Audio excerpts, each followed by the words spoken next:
Buenos días, soy César Rospigliosi Montero y voy a presentarles un tutorial acerca de la fiabilidad y validez de las mediciones. Todo esto en cuestión del curso de proyecto de tesis. Vamos a ver un índice acerca de los puntos que vamos a abordar durante este tutorial. Como punto número 1, los errores de medición. Como punto número 2, medición de la fiabilidad. A continuación, estimación de la validez y por último tocaremos como punto número 4 el coeficiente de alfa de Cronbach. Ya en tema, vamos a ver el punto número 1 acerca de los errores de medición. ¿Qué entendemos por error de medida? Pues el error de medida es la diferencia de error existente entre el valor verdadero y el valor observado o empírico. Para poder entender más o menos el tema de error de medida, la palabra clave se encuentra aquí: error existente. Ese error existente entre valor verdadero o las características verdaderas del objeto de estudio y las características observadas por parte del investigador. Esa diferencia, ese sesgo o esa distancia es lo que podemos llamar error de medida. Existen algunas causas. Solamente he tratado de mencionar unas 3, creo yo que son las más importantes. Por supuesto que hay muchísimas más, pero he creído conveniente colocar estas 3. La primera es en cuanto a las características individuales del sujeto. Hablamos aquí acerca de las diferentes opiniones sobre el fenómeno. Y porque estas características más o menos obedecen a los patrones individuales de cada sujeto. Estamos hablando acerca de la cultura, idiosincrasia, formas de ver el contexto, los entornos. Aquí es donde vamos a ver, y es una de las características en cuanto a los errores de medición. Otra, en cuanto a los factores circunstanciales o del entorno, el estado de ánimo, dónde responde, ante quién responde. Estos factores circunstanciales, en cuanto al estado de ánimo del sujeto, que quién responde, dónde responde, hablamos de contextos. De repente el contexto no es el indicado, o si es el indicado o el adecuado.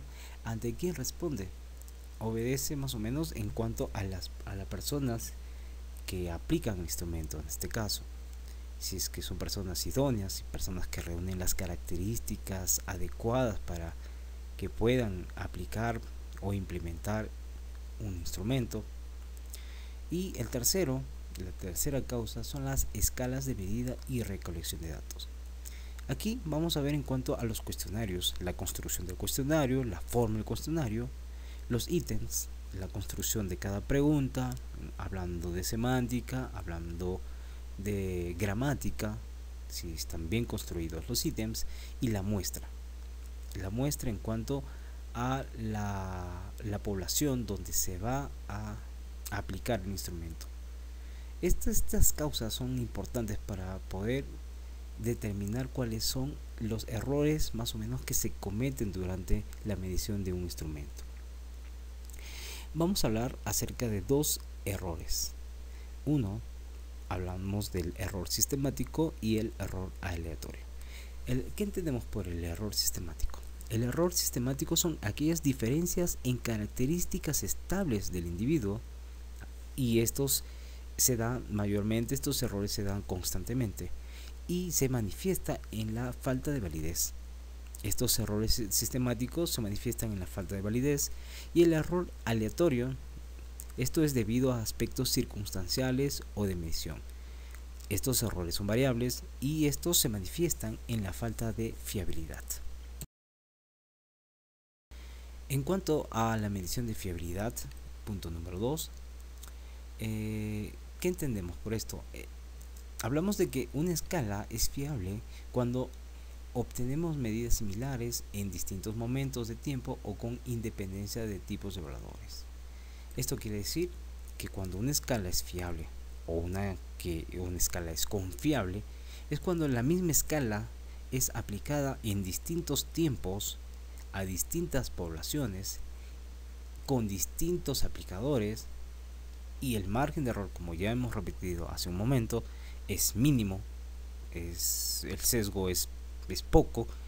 es allí donde hablamos que la medición es confiable. Cuando una medida se halla libre de errores aleatorios o por lo tanto proporciona resultados consistentes. Cuando un instrumento mientras esa medida está libre de errores aleatorios, pues estamos hablando aquí entonces de resultados consistentes que nos va a dar, que nos va a arrojar ese instrumento. Entonces, por consiguiente, podemos concluir en que el error de medida reduce la fiabilidad de la medida, pues obviamente que sí, y una medición es fiable cuando el error procede de situaciones externas.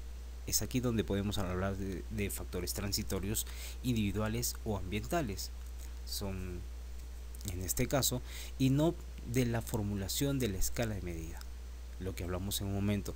Cuando hay fallas en la construcción de la prueba, en este caso del instrumento, cuando no es clara, las preguntas no son claras, cuando incluso los evaluadores no están capacitados, es allí donde la fiabilidad o la confiabilidad de una medición va a ser peligrar de que ésta sea fiable.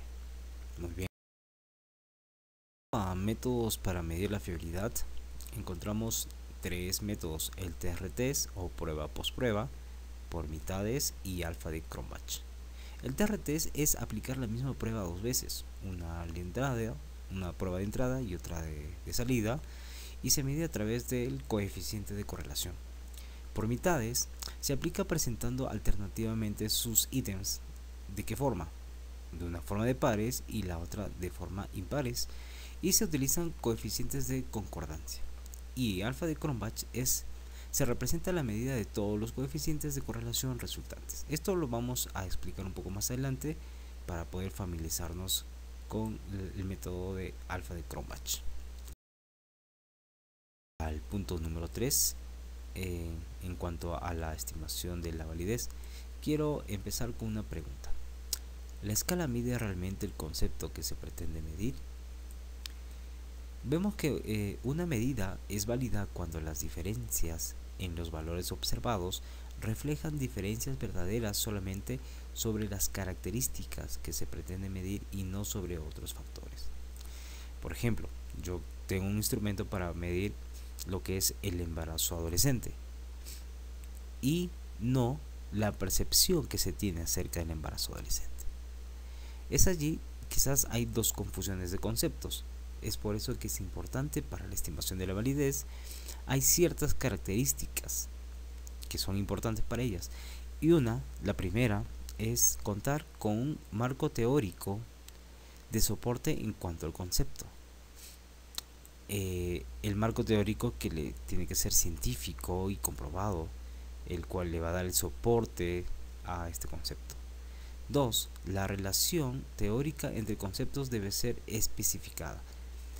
Es por ello que hace un momento dije, nosotros queremos medir el embarazo adolescente y no de repente por ahí la percepción que uno tiene acerca del embarazo adolescente. Es por eso que la relación teórica entre lo que queremos medir y la teoría debe ser circunscrita, debe ser clara y concisa. Si no, vamos a tener problemas en cuanto a la interpretación y por ende en la aplicación y en los resultados. Hay que examinar la relación empírica entre las medidas empíricas de los conceptos establecidos. Hay que examinar bien esa relación que tienen entre los conceptos establecidos. Y por último, la evidencia empírica debe ser interpretada en términos de cómo clarifica el concepto y la validez de la medida. Los resultados, hablando acá un poco de los resultados debe clarificar el concepto acerca de lo que estamos midiendo.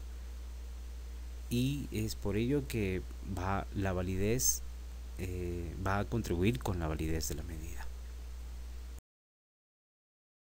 Ya entrando al punto número 4, vamos a hablar acerca del coeficiente de alfa de Cronbach. En sí se trata de un índice de consistencia interna y que va a tomar valores entre 0 y 1 y que sirve para comprobar si el instrumento que se está evaluando recopila información defectuosa o si se trata de un instrumento fiable y que hace mediciones estables y consistentes. Este alfa de Cronbach es un coeficiente de correlación al cuadrado, vamos a verlo más adelante en cuanto a su fórmula, y si de alguna manera mide la homogeneidad de las preguntas, promediando todas las correlaciones entre todos los ítems para ver que efectivamente estas preguntas o estos ítems se parezcan. En cuanto a su interpretación de alfa de Cronbach, vamos a ver que mientras este se acerque al extremo 1, mayor será y mejor será su fiabilidad. Hay autores que propugnan otras cantidades en cuanto a Hot, Dollorny y Rate del año 2006, donde dice que el valor de fiabilidad en investigación exploratoria, hablamos de una investigación exploratoria, debe ser igual o mayor a 0.6 y en una investigación o en estudios confirmatorios, hablamos de estudios confirmatorios, debe estar entre 0.7 y 0.8. Así es que, bueno, yo me quedo con estos autores y a continuación les voy a presentar la fórmula del alfa de Cronbach. Aquí vemos, esta es nuestra fórmula, donde K, aquí vemos K es el número de ítems. K es el número de ítems. La sumatoria de SI al cuadrado, SI al cuadrado, es la sumatoria de varianza de los ítems. Sumatoria de varianzas de los ítems. Y ST al cuadrado, ST al cuadrado, es la varianza de la suma de los ítems. Así es que nuestra fórmula quedaría así. Alfa va a ser igual al número de ítems sobre el número de ítems menos 1 y todo esto multiplicado por 1 menos la sumatoria de varianza de los ítems sobre varianza de la suma de los ítems. Así quedaría entonces nuestra fórmula. Aquí he puesto una tabla como ejemplo, en donde aquí tenemos el número de ítems, solamente he puesto 3 ítems para hacerlo un poco más familiar y poder entenderlo, 3 ítems, y el número de encuestados o sujetos encuestados. Vemos que acá hay 6 encuestados. Muy bien, tenemos 3 ítems, 3 preguntas y 6 encuestados. Aquí vemos los resultados de cada uno de los encuestados por pregunta. Muy bien, entonces aquí tenemos la sumatoria directa de cada uno de las respuestas de cada ítem por cada uno de nuestros sujetos. Aquí vemos, en este caso María 13 puntos, Pedro 14, Martín 13 y así sucesivamente hasta llegar a Jorge 10. Muy bien, vamos a sacar la varianza. Acá vemos la varianza. En la varianza sacamos por pregunta. Imaginemos que estemos en un cuadro de Excel y vamos a sacar la varianza de la pregunta número 1 y la varianza es 1.51, de la pregunta número 2 es 1.14 y de la pregunta número 3 es 1.47. Estas, aquí vemos, estas son las varianzas por cada pregunta de todos nuestros encuestados, de nuestros 6 encuestados. Y esta es la varianza de la sumatoria de nuestros ítems. Así es. Entonces, ¿cuál es la varianza de la población? o de todos nuestros encuestados es 4.19. 4.19. ¿Y cómo se saca la varianza de la población? Es la sumatoria de nuestras varianzas de preguntas. Aquí vemos las varianzas de cada pregunta, hace la sumatoria de varianzas de los ítems. Aquí está, sumatoria de varianza de los ítems, y este es la varianza de la suma de los ítems. Sumamos estos ítems o los resultados y le sacamos la varianza, que es 9.14, y la varianza de la población es la sumatoria de todas las varianzas de los ítems, que es 4.19.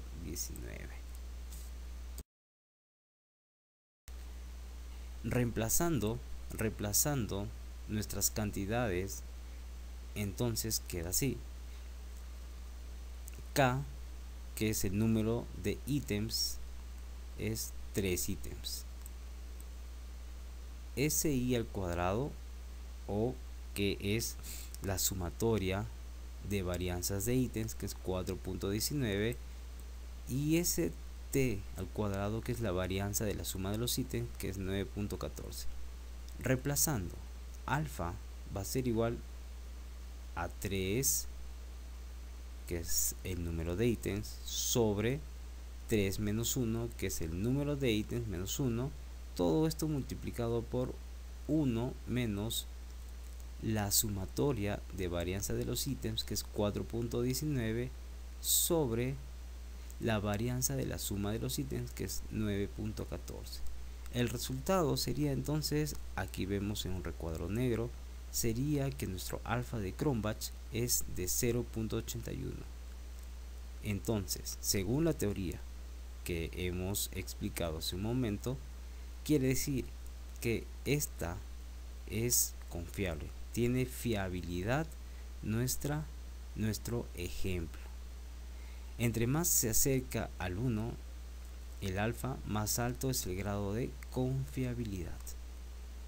Bueno, hemos tratado de poder simplificar con un ejemplo simple para poder familiarizarnos y poder entender cómo se saca nuestro alfa de Cronbach y pasarlo a nuestra fórmula para poder conocer un poco más y poder aplicarlo a nuestras encuestas, que obviamente tienen muchos más ítems, pero espero que esto les haya facilitado y familiarizado un poco mejor. Muchas gracias señores. Espero que la próxima presentación se mejore, y bueno, hasta pronto.